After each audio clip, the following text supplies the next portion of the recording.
মনের দুঃখ, কষ্ট, বেদনা, যন্ত্রণা সব কিছু মানুষের কিন্তু একজনকে বলা সম্ভব।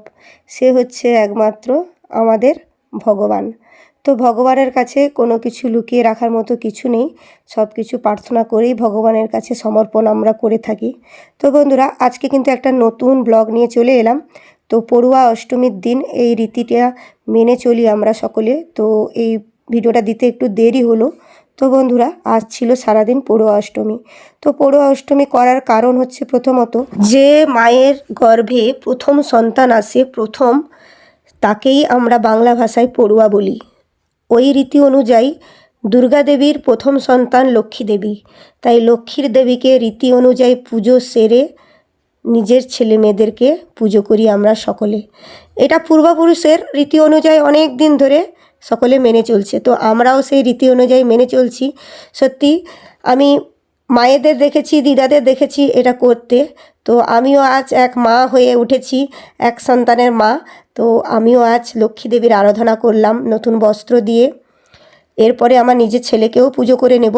সেই দিনটা কিন্তু খুব আমার মনে দাগ কেটেছিল, কারণ এইভাবে পূর্বপুরুষের রীতি অনুযায়ী কত দিন ধরে চলে আসছে এই পড়ুয়া অষ্টমী, কি বলো?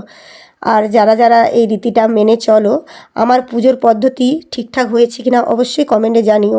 কারণ মানুষ মাত্রে ভুল ত্রুটি তো থাকবেই।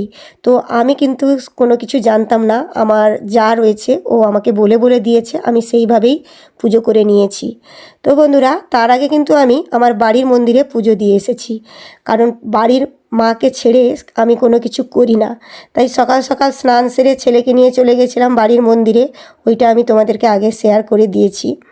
তারপরে চলে এসেছিলাম আমার নিজের বাড়িতে পুজো সেরে তুলসী মঞ্চে এই পুজোটা করার নিয়ম। তো এখানে পড়ুয়া গরুর প্রথম গোবরটা লাগে, তারপরে 3টে সুপারি, তারপরে ধানের শীষ, সঙ্গে হলুদ, 3টা কলা, 3টে না হলে 5টা 7টা যে যেমন পারে। তারপর আম্রপল্লব দিয়ে ঘটি সাজাতে হয়। আর ছেলে যা যা পছন্দ করে সেই খাওয়া দাওয়া। আর ছেলেকে বরণ করে নেব। ধান, দুলবা, আতপ চাল সব কিছু নিয়ে জোগাড় যন্ত্র করেছি। তো আমার কিন্তু এসব জানা নেই, প্রতি বছর করি ঠিকই, কিন্তু এতটা তো জানা থাকে না, তাই বলো। তাই আমার যদি ভুল ত্রুটি থাকে অবশ্যই তোমরা জানিও। তো দেখো, আম্রপল্লব দিয়ে ঘরটা সাজিয়ে নিয়েছি। তো বন্ধুরা, আমার পুজোর পদ্ধতি কেমন হয়েছে অবশ্যই কমেন্টে জানিও। আর তোমরা কে কে বাড়িতে পড়ুয়া অষ্টমী করেছিলে সেটাও জানিও। তো আমি এইভাবে পুজো করে নিয়েছিলাম। আর আমার যাও আমাকে খুব সাহায্য করেছিল, ও হাতে হাতে আমার এগিয়ে দিয়েছিল সব কিছু।